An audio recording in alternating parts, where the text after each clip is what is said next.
Hi, my name is Martin Purnell, and welcome to Off-Grid Christianity, a weekly podcast for those who go or don't go to church and for those that are disillusioned. This podcast series is to encourage via conversation and not necessarily change your mind prior to listening. You can contact us as well by email, ogc@accessradio.biz, biz is spelled B-I-Z. Check out our Facebook page, Off-Grid Christianity, and we have our own website now, offgridchristianity.co.uk. So please enjoy today's guest, who is the former MD of United Christian Broadcasters, who launched a popular quarterly devotional, Word for Today. Our guest's career, however, started in dairy farming and science. A producer and author, our guest was also a parliamentary lobbyist and was instrumental in getting the law changed as Christian terrestrial radio stations were once illegal in the UK.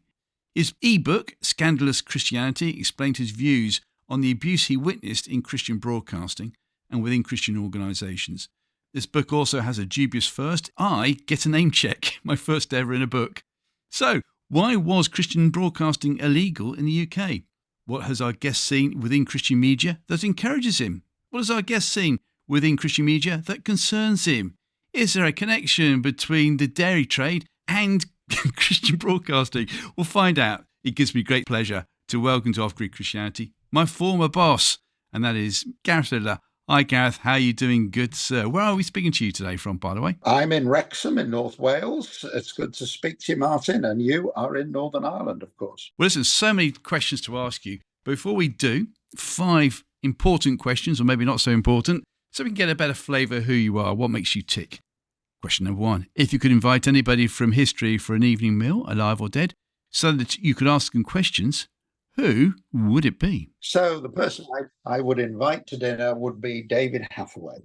David Hathaway, aged now, I think he's either 91 or 92 or 93. David Hathaway has led more people to Jesus, into a relationship with Jesus, than anybody else I can think of in the whole nation. Most of them in places like Russia and Ukraine and the whole Eastern Bloc. David was smuggling Bibles in the 1960s. He was arrested and put in prison in what was then Czechoslovakia. He was actually tortured for his faith. I can't think of any other pastor in this country who's actually been tortured for their faith. Not an English pastor anyway. And so David is a remarkable man. He was actually fetched out of that prison in the 1960s by the then Prime Minister, Harold Wilson. Wow. David Hathaway would rank, although he's not well publicized in this country, will probably rank well alongside people like Billy Graham. And when David goes to heaven, I think there'll be quite some welcome for that man. So David Hathaway is one of my heroes. I would invite him to dinner at the drop of a hat and just sit there and listen to him. I was privileged once to have been invited to a meeting of church leaders, and at the time I was in Christian broadcasting as a leader, I suppose, and I had to share a room with David, and it had a big sort of kind of double bed in this room, and it had another kind of little mattress thing set up on the side. And this man of God walked in and said to me, "Okay, Gareth, which do you want?" And I said, "David, you have the double bed. I'm not going to sleep on a bed while you lie on this little mattress on the floor with a man like you." So we got on very well anyway. And he's been a great friend. I wish I could do more to help him. He's still on the go. I think he's holding campaigns at the moment in Georgia. I think he's just been to Armenia and just carrying on with national days of prayer for the various countries that have left the former Soviet Union. He's got more energy in his early 90s than I have. So David Hathaway would be my guest for dinner, Martin. That's a great answer. And if he said to you, look, it's like this, Gareth, you only got one question to ask me, what would you ask him? Where'd you get the energy, David? And I know what he'd say, the Holy Spirit. Come on, Gareth, get going. Well, that's a great answer. Thank you. Question 2 then, Gareth. Who is your favourite biblical character or favourite biblical story or favourite parable, please, good sir? Well, I think King David would come to mind. I just find King David a very normal man in lots of ways. He made mistakes and he repented and came back to the Lord. And God clearly responded well to that. God saw him as a man after his own heart. So King David's life, not an easy life, a lot of war in the life of David, but he did end up with peace on all sides and set the scene for Solomon to be another great king, although Solomon had his failings as well. It just shows you we are human, we have our failings. But David was brave. David did kind of all the things I wish would be capable of doing. King David. Great answer. Thank you. Question 3. This will be interesting. If you were Prime Minister for the day and could change any law or impose a new law, what would it be? I would like to do something about the abortion laws. I would love to be able to do something about the abortion laws. I know it's a contentious subject, and a lot of ladies see it as a freedom. But from my experience, those that have actually had abortions suffer tremendous agony, really, in lots of ways over the loss of a baby. And it's all very well calling the child a fetus, but it's a baby to be born. I don't quite know how I would change them, but I would like to change the abortion laws and somehow create ways for babies to be born rather than aborted. So that's my answer. We haven't had that answer for quite some time. I think in the first 6 months of doing these podcasts, it was one every 3 or 4 answers would be abortion. So there you go. You are allowed also to have a frivolous answer, one that can be really silly. Anything that comes to mind? Well, I'm sure I'd like to make everybody wear something purple. Are you a Prince fan by any chance then? Purple or maroon. I just love those colours. I don't know why. You're allowed to do that as Prime Minister for the day. My first car was a Mini and it was maroon, built in 1964. Wow. What kind of Mini was it? Well, it was just a Mini 850, standard little Mini. Yeah, the 850. Wow. Question 4. Outside of family events, what has been your most enjoyable day out, please, Gareth? My most enjoyable day out of my life? Well, I probably go back to lobbying. I probably go back to May the 9th to May the 10th, 1990, when the government was overruled. The government minister was overruled. I was sitting in the public gallery about midnight. The government minister announced that he would completely remove the restrictions on religious broadcasting, which he had told me and others to our faces in a meeting in the Home Office that he would never remove. He was overruled that was David Mellor, overruled by the then Prime Minister Margaret Thatcher. And of all my days out, I think I was able to sort of look down from the public balcony on my own, and the poor man had to look up. He looked up as he then announced he would be completely remove the restrictions on religious broadcasting. That was some answer to prayer. We'd been fasting that day, and I shall never forget that. I was shocked and amazed, really. And they removed the restrictions bit by bit after that. Wow. And that was probably my most enjoyable day out from my home. Wow. The fact that he looked up and he most probably saw you as well. He certainly did. Yeah. Have you ever had a chance to talk to him about that since? No, not really. I haven't had a chance. I'm not sure what I'd say. I'm not sure even if he'd remember it. I suspect it might be one of those things he'd rather not remember, being overruled by the Prime Minister and then having to stand in the House of Commons. And because the public gallery was empty at that time of night, there was just me there. I probably stood out like a sore thumb. I was sitting above him, looking down on them all. And I mean, I know I'm not wanting to rub anybody's nose in the ground, as it were. But hey, we'd campaigned long and hard, and it looked as though we were going to lose everything. And then somehow God turned that one around. Well, and we'll talk about that later on. So question number 5 then, Gareth. What has been your most embarrassing moment to date, please, good sir? Well, I'm not sure I want to tell you, Martin. But anyway, I suppose. All right. There was a seminar on networking ahead of the internet, really, the development of networking.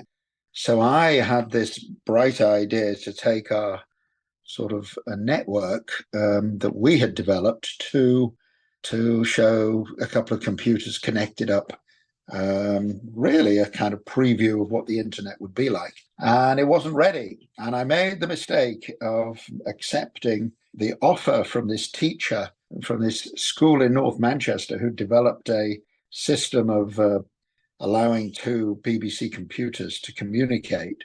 So I duly took along Mr. O'Callaghan's system, connected them up, and I was in front of, and you're talking about UMIST, I think, Manchester University Science University. And so this was a really serious networking conference. And I connected these up at the front. They didn't work. So that was a disaster. It was such a disaster, I couldn't really answer any of the questions. And so it was a complete failure of a presentation. And I don't think I've ever had one like that before or after, where literally everything went wrong. So you asked for my most embarrassing moment. So that was it. And I'm pretty sure it was at UMIS, not Manchester University, the other university there in Manchester, dealing with science and technology. And it was a disaster. But hey, you put yourself on the front line of technology. Sometimes things just go wrong. And sometimes they go like 120% wrong. But there you go. And it's what you do with it. But in this case, you couldn't do anything to dig yourself out of it. It just didn't work. End of. Move on. It was really embarrassing. Let's move on quickly, Martin. Thank you. You've already alluded to Christian broadcasting being illegal. But before we get to that, you were brought up on a dairy farm or in Dairyland. What made you want to get involved in radio? Yeah, I was brought up on a farm on the Cheshire Plain. I had to milk 100 cows morning and night. And so I learned to work, and I still work hard. My dear late father certainly taught me to work. No chance to have a cold or anything. It was get out and milk those cows. Yeah. I don't think it did me any harm looking back, although it was very hard at the time. So I went off to school. I went to a school in Chester called the King's School. I then went to the Royal Agricultural College. I think I was the youngest student. Well, I was the youngest student in that year. I then became a Christian. I was met Jesus through the Christian Union. They had a house party, and I went there, and I had a very strong encounter with the Holy Spirit as well. Very strong encounter with the Holy Spirit, and baptized in water, baptized in the Holy Spirit, and then went home to farm for a few years and felt that the right thing to do was to go back to studying. So I went off to college, got 3 or 4 A levels in biology, chemistry, physics, and human biology. So if you ever want to become a scientist, that's usually a pretty good lineup to use. Went off to university. I did well in university. I studied science, general science, came out with a distinction.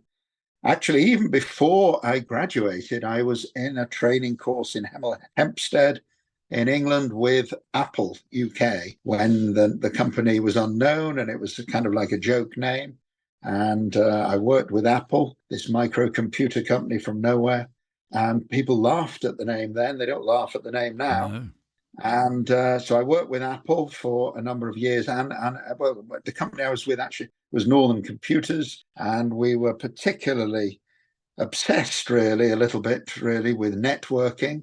So we made a contribution to the whole sort of world of networking, courtesy not of me, but of our technical manager, who's actually gone to heaven now. He ended up in Silicon Valley in California, and then came back to the Northeast. Last I heard of Pete Beer, he'd contracted cancer, and then he died. And as I say, went to heaven. He was a Christian like me. But we made our contribution to networking, which kind of became a contribution to what is now the internet. I then, after 5 years in computers, I had a really bad headache. You just had to absorb so much in that business, and it was changing so fast. You think it's come from the Apple IIe and the BBC computer, or even the Acorn Atom, which preceded the BBC computer. People don't really remember that. They remember Sinclair and his little contribution. But, you think it's moved on to iPhones and Androids and laptops. So things are very different from what they were then. Although I have to say, I mean, I am the least of the pioneers, but there were many of us, particularly in the education, sector, dealing with providing computers so children could learn this technology and be prepared for a new work environment. So we were ahead of our time, really, in the 80s. But one thing people like me were doing was calling for open architecture. We wanted it to all be as open as possible. Looking back, that was a huge mistake. We had no idea. I mean, there wasn't a single hacker in the world because the internet didn't exist. Yes. Well, now here we are. Millions, billions are going missing around the world, courtesy of this whole world of hacking. It's not a safe environment. So, as a man who once advocated connectivity in the digital world, I now really believe in disconnectivity. If you could disconnect it, do, because I've had first-hand experience of hacking. I've been to lots of cybersecurity seminars, and frankly, it's not a safe environment. So you asked me about my career. Hey, Yeah. so from computing, I then went to work at Multipoint in Witham in Essex. I know it's a bit of a jump. In satellite TV, I worked with a team of engineers. They, not me, I hasten to add, developed what's called a low threshold receiver and helped to develop that to the point where you could put a 500 centimeter dish on a building. And that was the planning regulation in the UK. And so that opened up the world to all the satellite dishes on domestic buildings and in people's homes. And so we were pioneering there. And then from there, I made the jump to United Christian Broadcasters, who was a sort of startup assisted by New Zealand and Australia. Yes, Christian broadcasting was not legal. So we had to broadcast overnight on the Isle of Man. So how's that for a career path, Martin? Well, that's not bad, is it? Going back then to when you were liaising with Apple, anyone famous that we now know of that you worked with at the time? Not really. We were dealing with Apple UK, but of course, Messrs. Wozniak and Steve Jobs were on the other end of the line, as it were, in America.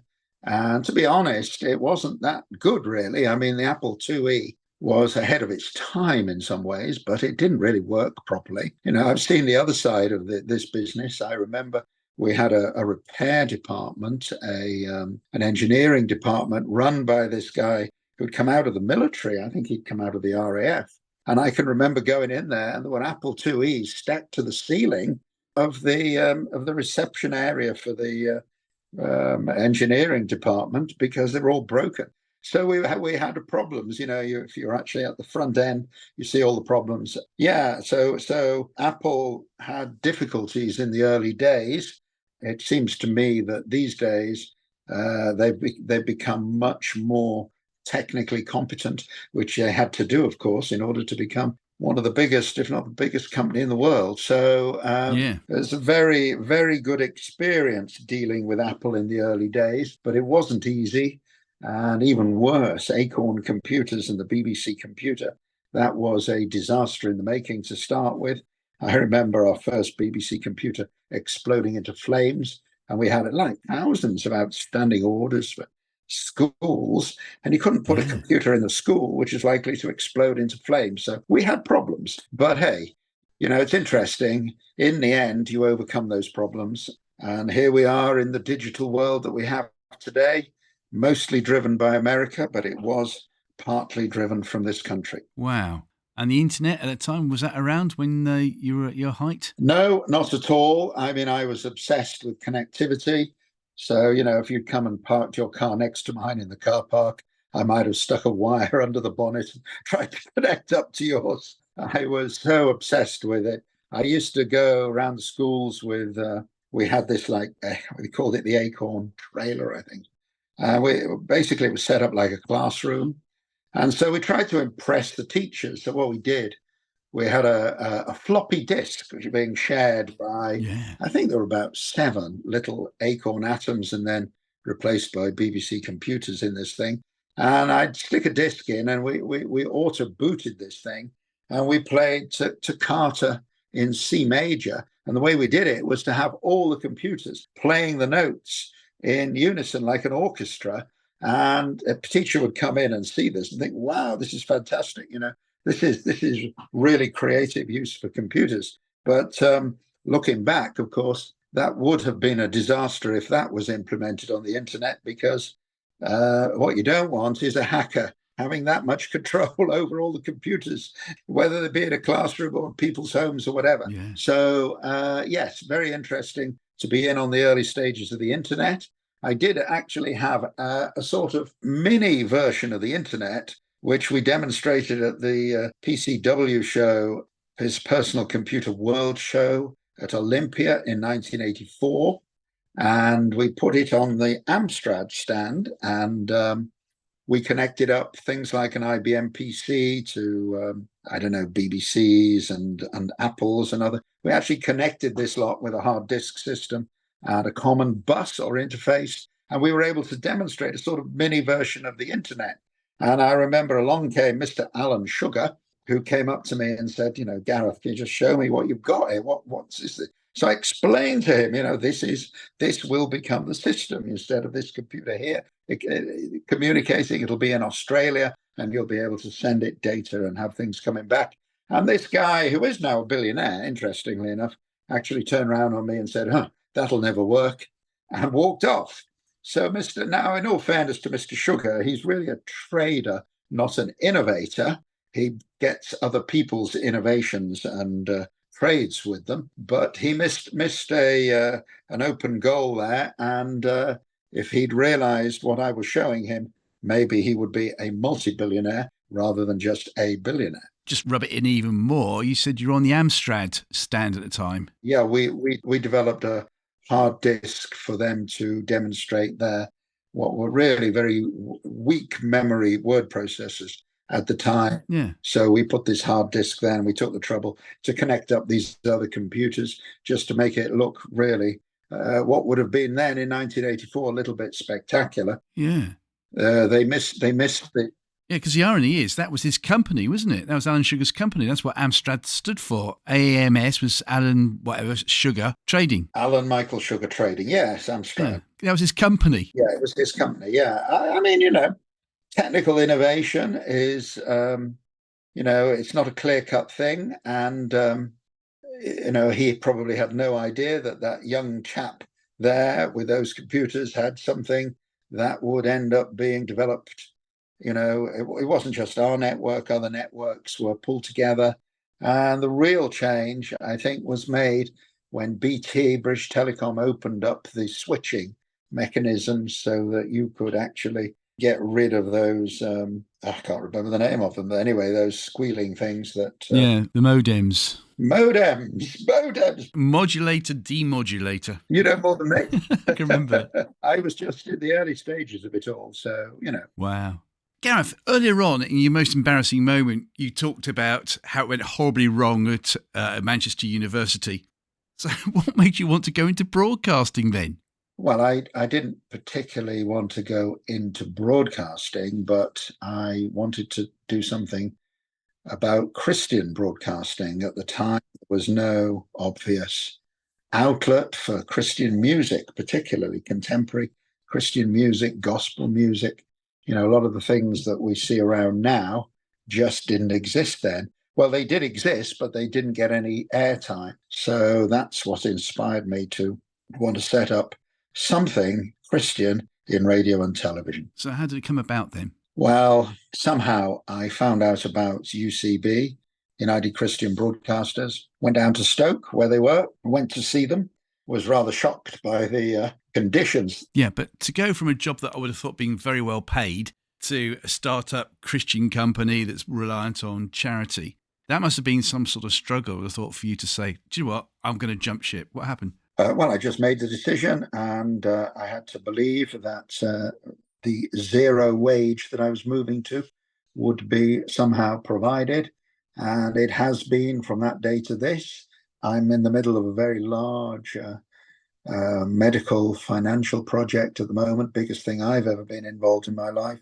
And we are trying to finish it off. It's costing an arm and a leg. We're struggling, but we are at the finishing stages of that.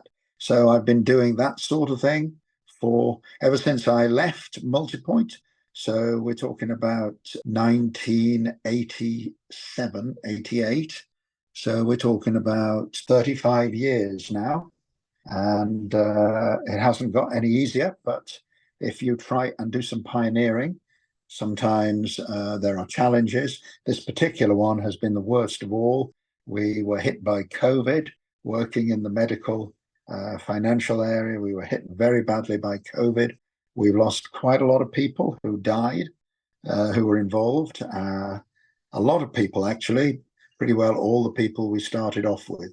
So that has created all sorts of problems, not least financial problems. But it's a miracle that we have still survived and we're still here to tell or I'm still here to tell the story. And we will finish the job off. It'll be the new year now, sometime in January. That's the latest challenge, but it all started back then in the end of 87, beginning of 88. As I say, 35 years ago. So for those that are listening at the moment, and we will get back to the story of UCB, United Christian Broadcasters, and everything else. For those that are listening at the moment and saying, well, do you know what? I've always wanted to do this, but I'm just scared. I'm scared of taking risk. I've got a nice lifestyle, or maybe they haven't got a nice lifestyle, and they need encouragement. What would you say? Well, it's back to King David. David had a pretty good life sorted out without all the dangers and problems that were thrust upon him. But if that's what God's called you to do and you're sure of it, then my answer to that is just try the doors. See, go knocking on doors. If they open, they open. The doors have opened for me along the way. It's been absolutely treacherous in recent years. But hey, if that's what God has called you to do, get on and do it, regardless of the challenges. There'll always be challenges. But whatever you do in life, there'll be challenges. So you might as well do what you feel God has called you to do. Okay. But looking back on your past 30 odd years, 40 years of doing this, any regrets about doing it? Well, I think there are regrets, yes. But you can't live on regrets. You look back and you think, well, it could have been a lot easier, could have had a lot more money, could have done this, could have done that. But if God's called you to do something, the best thing I can say is just go for it. Just go for it. If the doors don't open, well, they don't open. But if they do, knock on the doors and see what God opens up. So there you are. You've made your decision to move to Stoke-on-Trent, or certainly to work from Stoke-on-Trent to get this fledgling company on board. What do you remember of those times? Well, it was very hard. It was a cold, old warehouse building we started off in. I remember going to the Isle of Man. I was a bit wild then, really. Fly to the Isle of Man at the end of a day's work in Stoke and work all night on the Isle of Man. But on the Isle of Man, I did develop a vision, if you like, for the thing that I want to do for the future. And that's why I'm involved in this medical financial project. So I'm concerned that there is some opportunity for Christians, the Christian community, to make a contribution to the news system, a news channel, effectively a news TV channel. And the reason I say that is because nobody else seems to be capable of presenting the news in a way that doesn't just make everybody depressed. And it's surprising how time and time again, they all steer to the same end result, which simply depresses people when they try and tune into the news. So when I was on the Isle of Man overnight, where there was a teleprinter, a room with a teleprinter, and it was spewing out paper all night, and a great wad of paper at the base of that thing. And when I was working there overnight, there's only so much you could do with the presenter on air. So I was getting bored. So I'd wander off to the teleprinter room and read the news as it was coming out of the Reuters or the Press Association. And it was fascinating in those days. You had these wide printer with his paper and you just read the stories. There were funny stories, there were stupid stories, there were animal stories, there were tragic stories coming in from all over the world. And a great wad of paper under there. I thought this was absolutely fantastic. It was really interesting. And I shall never forget one night I'd been reading all this stuff. And then it was time to go home. Manx Radio were opening up with their early morning broadcast. So they sent a taxi for us to the Manx Radio building above Douglas Head.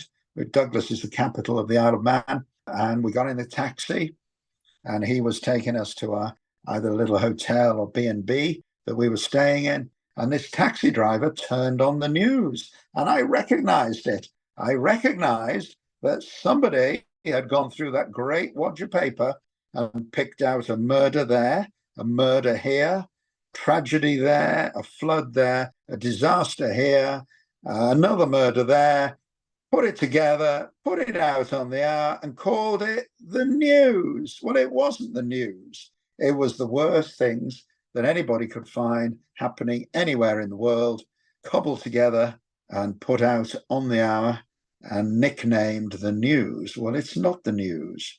Floods come to an end. Good things happen around the world. Disasters, people recover from disasters.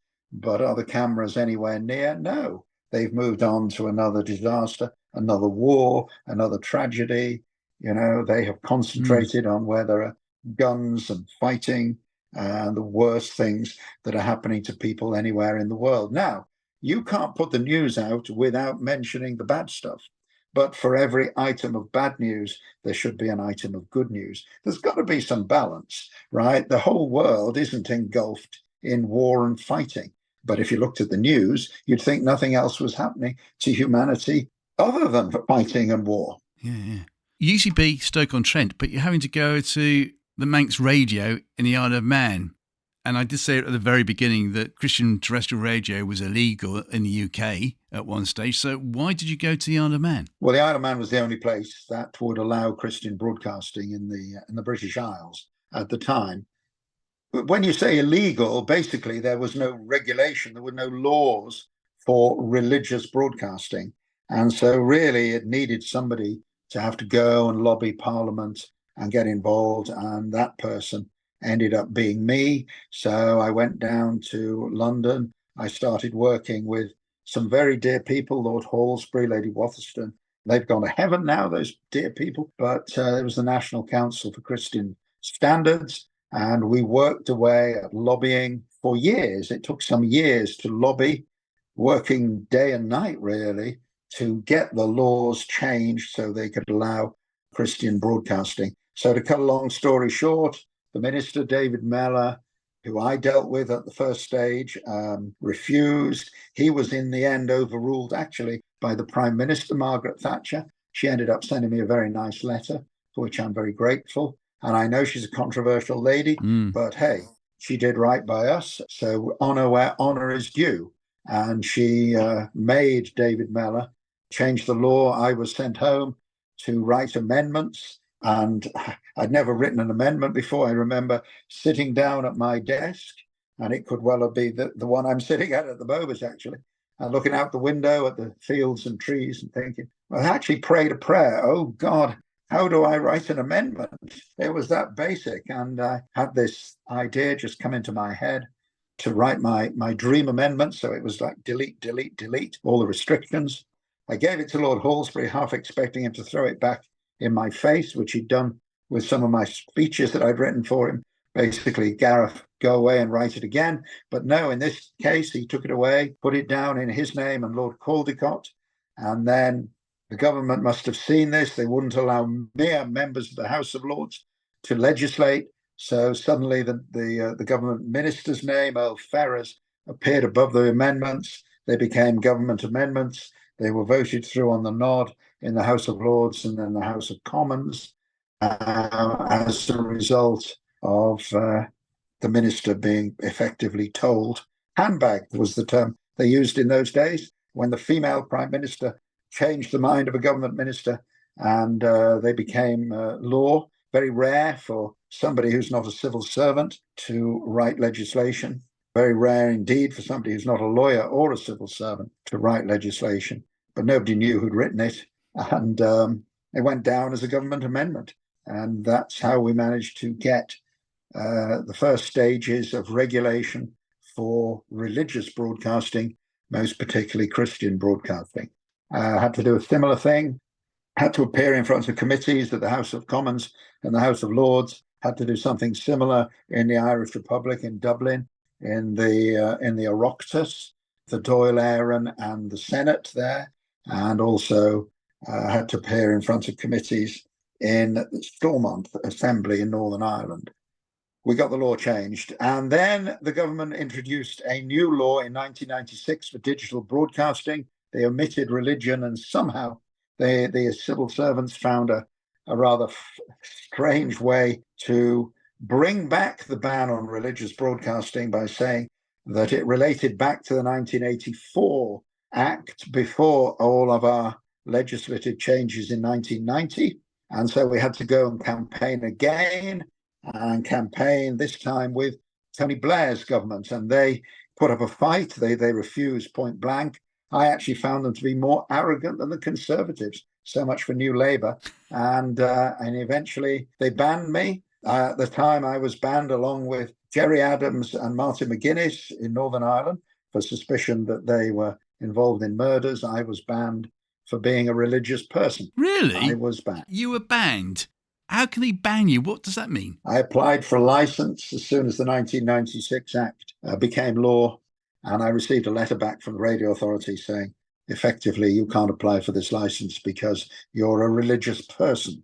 So I was banned, and I then fought the Blair government all the way to the European Court of Human Rights, the highest court in Europe. And in the end, the court wouldn't make a political decision.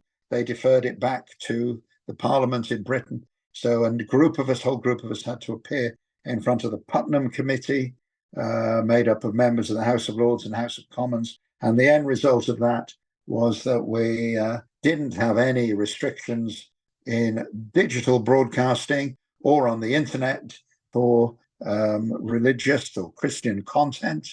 So we're not treated like some sort of special category like pornography or whatever, part of the mainstream. And so in the end, it was a success, but it cost an arm and a leg. It was a real battle. And a number of others, particularly actually Patricia Hargreaves from UCB, worked away at that. And it ended up as a successful lobby, if you like. It did get laws and regulations changed so that we could do what we want to do, but it cost a lot. It cost a lot in all sorts of ways. Yes. I hope you don't mind me saying, but it cost you a lot in your family as well, being away from them for such a long time. Family, and also, I didn't get on well with the board at UCB. These guys from Australia and New Zealand couldn't really understand what I was doing in Ireland. They couldn't really understand what I was doing with the court case. And so I actually had to set up the Centre for Christian Broadcasting separately in order to finish the job. And so it cost a lot. Yes, it cost a lot. Yes. But the UCB board I don't think they really understood what was at stake or what was involved. So that was a bit of a battlefield, going from one battlefield with the laws back to the board of UCB, who were keen on other things, really. And I was the managing director. So it wasn't an easy time, a lot of conflict. Yeah. So you joined UCB in 1988, and it's taken over 10 years of your working life to get it to fruition so that we could have Premier Radio in London, other Christian radio stations in the UK, TV stations broadcasting Christian stuff as well, all that. But it cost you 10 years of your life. A bit more than that. I resigned from UCB in 2001, so it had taken 13 years by then.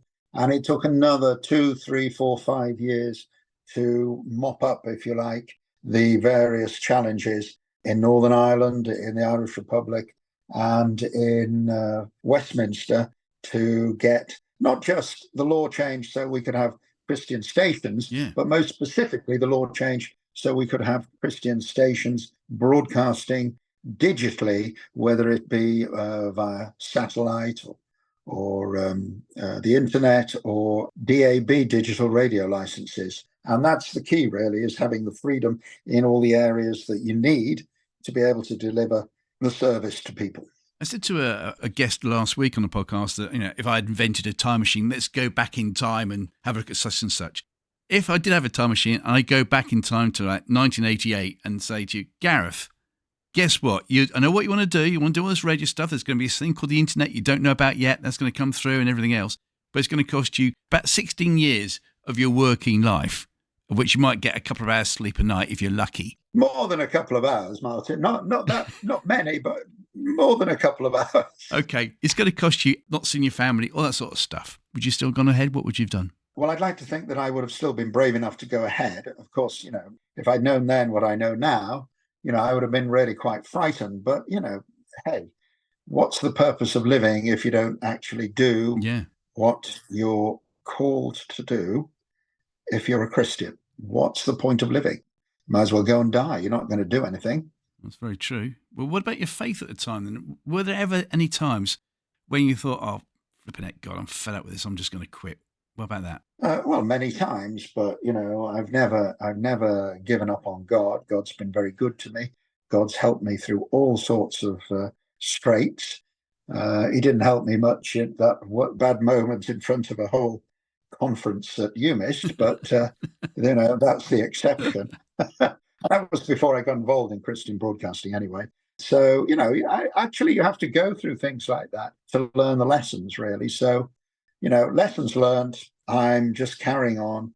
I think Jesus is my best friend. Jesus is my most forgiving friend. Jesus is my most gracious friend. And I'm still doing what I'm doing, inspired by him.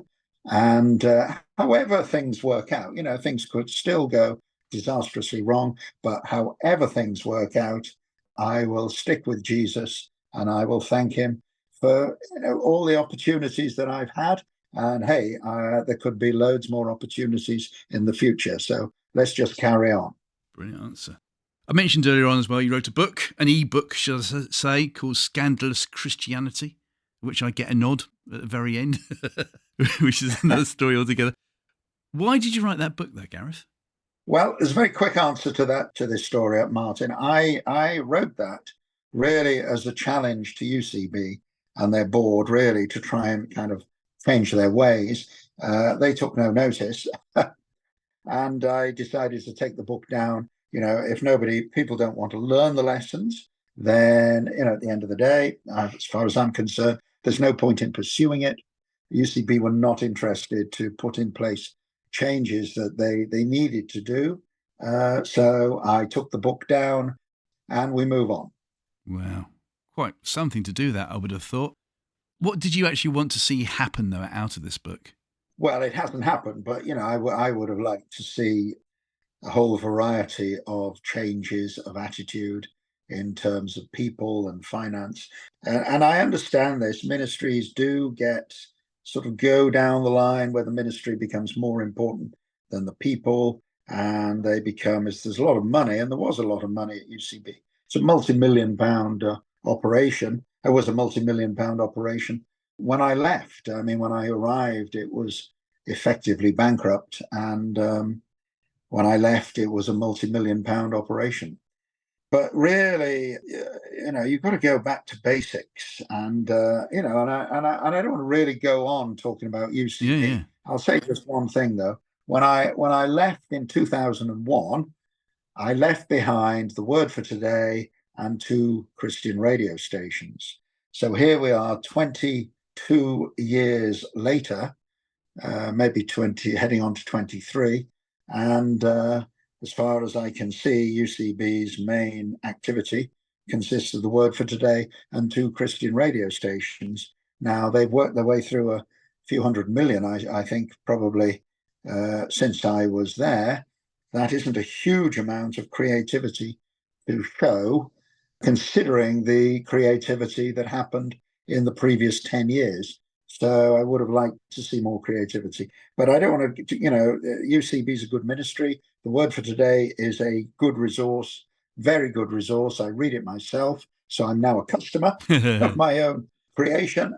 And it was originally created by Bob Gass in America, but it's a very American thing. It was a sort of pocket book. And we had to turn it into something more friendly and English somehow. We changed the shape of it into an A5. We made it colorful and put pictures on the thing and made it more attractive, changed the content. We had to change a lot. It failed at the first launch in 1993.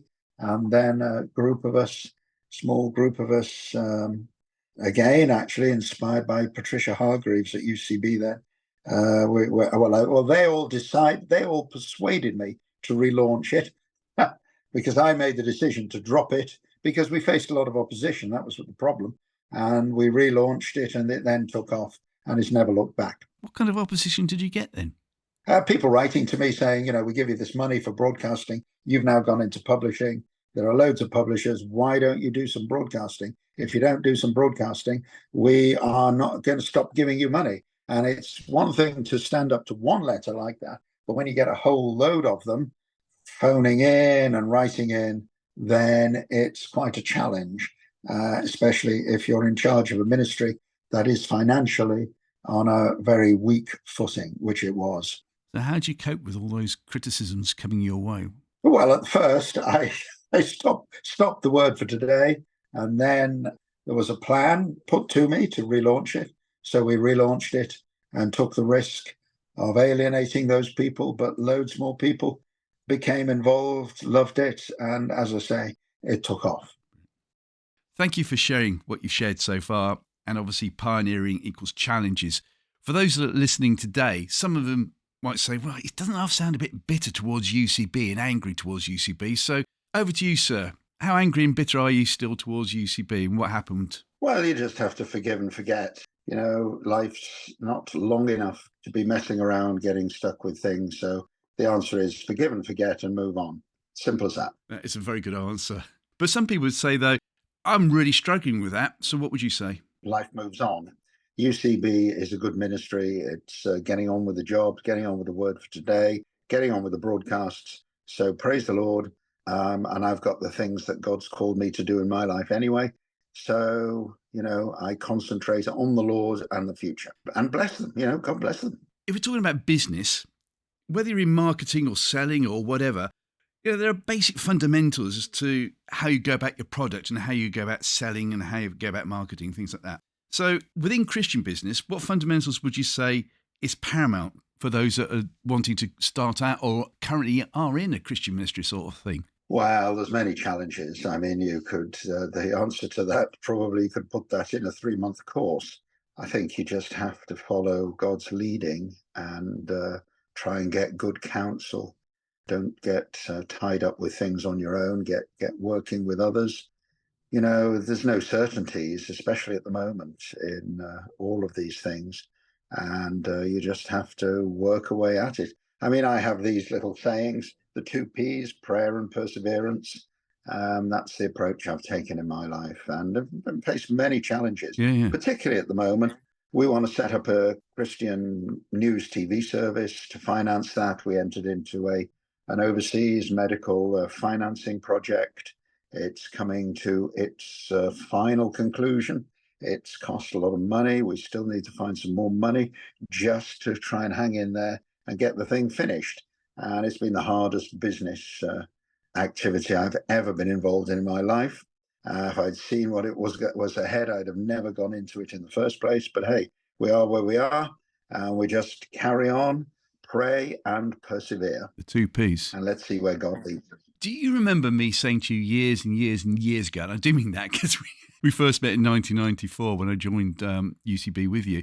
We talked about Winston Churchill, and I said, never, never, never, never give up. I do remember that. So how many times did you want to give up? I think sometimes I'm tempted to give up every day, but the reality is that it becomes part of you. Never, never, never give up. I mean, what do we live for? You might as well get on with your calling. Serve the Lord. One of the best things that's happened for us recently, we became involved in a church here in Wrexham in North Wales, the Hope Street Church, a Church of England church, but it's a fantastic church. Started up from nothing in the middle of the town, took over the old Burton's building, and about 100 yards away from the huge parish church, actually, with whom they work very well, or we work very well. And I throw a lot of my effort into that. It's very important to be in a good church and have good people around you who are encouraging. So that helps as well. I remember in our early days at UCB when we were having to pray for money to come in, basically. I've always remembered this because to me, it was like a fine line between putting God first or putting your finances first. What do you remember of those times? Well, great difficulty, really.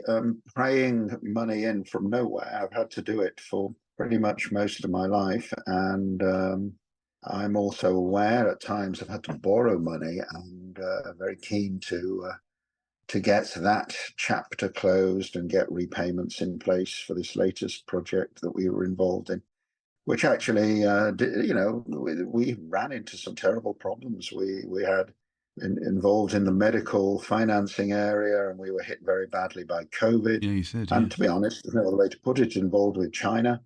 And a number of the people we're involved in fact, most of them really actually ended up dying from COVID. So it's gone through some terrible stuff. Yeah. That's been a real revelation to me, to see things go wrong, but for God, we've been able to hang in there. I'm still alive. I've got a bit of life left, like about 30 or 40 years. I'll carry on till I'm 120 if I can, or at least 100. And there's plenty more to be done. So, hey, back to the P's: prayer, perseverance. I think you added one on the end there, peace. I didn't, but you can do that. Prayer, perseverance, and peace. That's very good. Yeah, because to me, it was always like being on a knife edge. Do we put business first or do we put God first? I'm sure there must be other Christian charities out there that are walking this tightrope, this little knife edge. What would you say? You certainly have to put God first. You certainly have to put God first. And then at the end of the day, seek ye first the kingdom of God, and all these things shall be added unto you. And if you put God first, then all the other things in life will fall into place, even if it takes years. I think we have to pray prayers that are prayers of faith. There's no other way to put it. You step out in faith. My favorite, actually, from a man called Charles Capps, and I've been trying to pray this actually every day, really, going through some very difficult times. And basically what it is a very short one. I am, or we are, if you like, I am far from oppression, and fear does not come near me. No weapon that is formed against me will prosper. Whatever I do will prosper. I boldly declare that I will walk in prosperity. I will walk in health and peace of mind, for your word causes me to prevail. And that's the key there. Your word causes me to prevail. Ultimately, we're dependent on God. Prayers like that ultimately require God to respond, to be answered. And I've had to stand on faith, stand on the word of God, trust in the Lord for pretty much all of my life.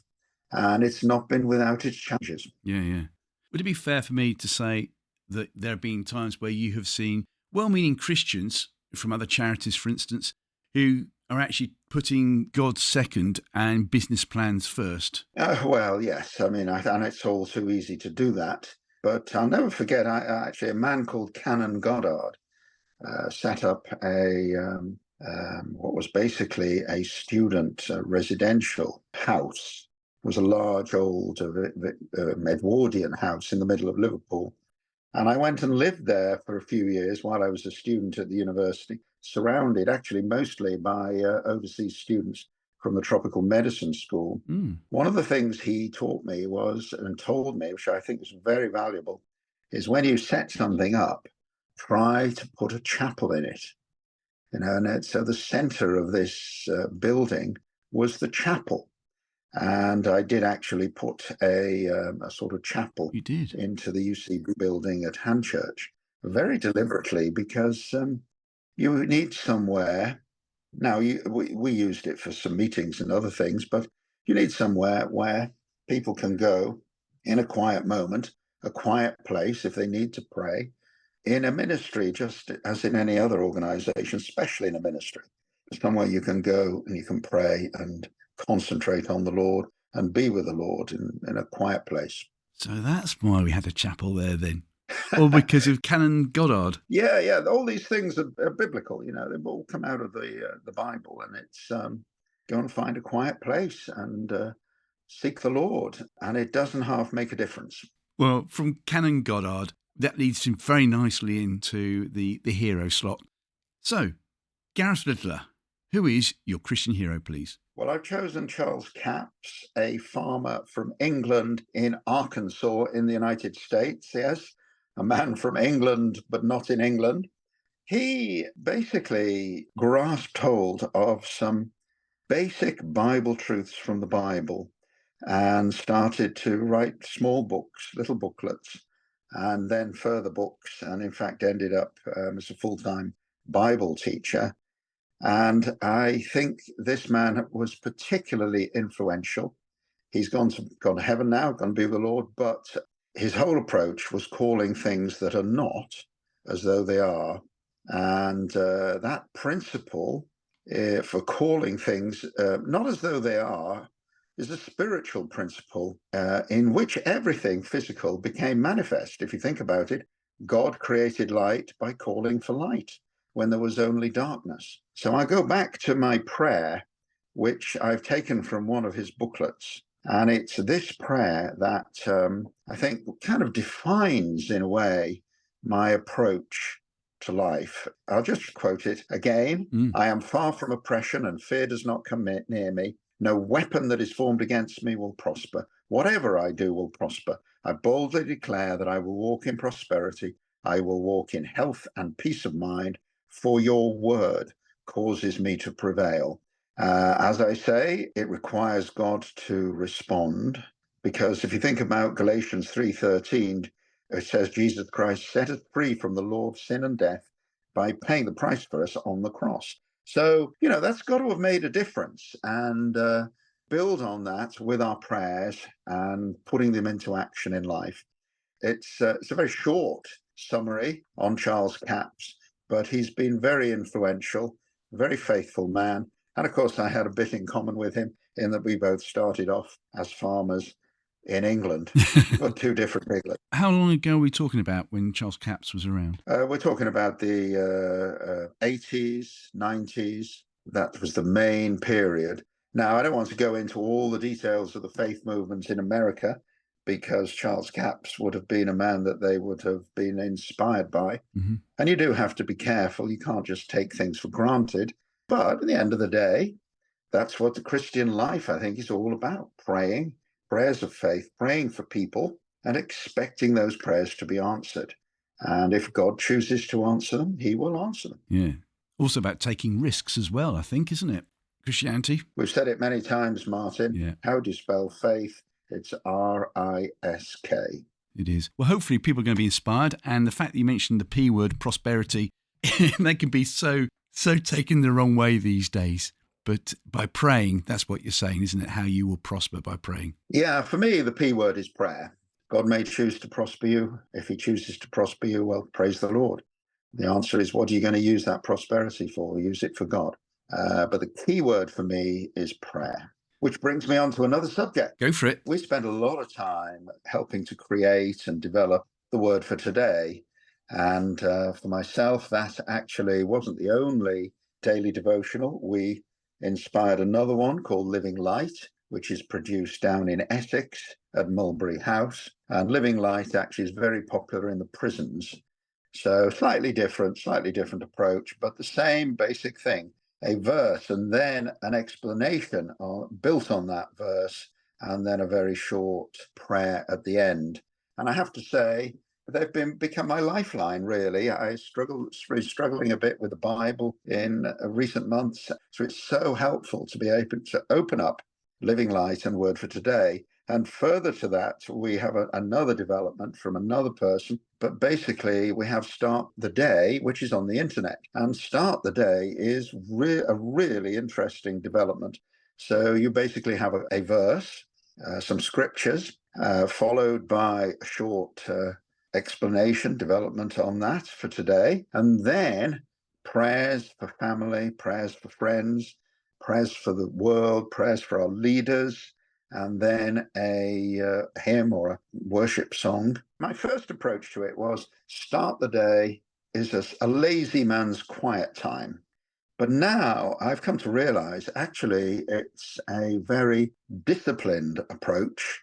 And if you take the trouble to open up your phone or the computer and put starttheday.co.uk on the screen, At the beginning of the day, it's a very good discipline to have a more comprehensive, quiet time with the Lord, inspired by that.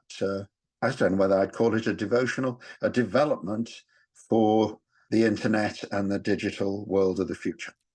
For your own personal devotions, it can really help if you get into one of these systems that puts a discipline into your life where you're praying every day. Yeah. Well, thank you for that. And it was interesting that you said that you were struggling on reading the scriptures, because my podcasts are for those that go to church, don't go to church, and are struggling at the moment. So if Gareth Littler can struggle reading scriptures from time to time, then, we're okay. We're not the only ones. Gareth Littler has struggled with the Bible for all of his Christian life, I have to admit. It's not the simplest of books, but it's the most valuable handbook in the world because it was written by the creator of mankind. Well, very quickly then, why have you been struggling all your life reading the Bible? Well, I've set to read from the beginning to the end and struggled to get halfway and all sorts of things. I found it difficult to extract the things at times. And at other times, I have to say, I've opened the Bible up and the words have just jumped out off the pages at me. So it's a bit of a mixed experience, but I'm sure that all of us at some time or other find, we're going through difficult times or whatever. And sometimes you just have to see it through when it doesn't seem to be that fruitful and the words don't seem to fit somehow to the times when they do, and you're back on the road with the Lord again, getting a daily inspiration. 1994 is when we first met. We still know each other and can still talk to each other even in 2023 going into 2024. Gareth, thank you so much for joining us today. My pleasure. God bless you, and God bless you all.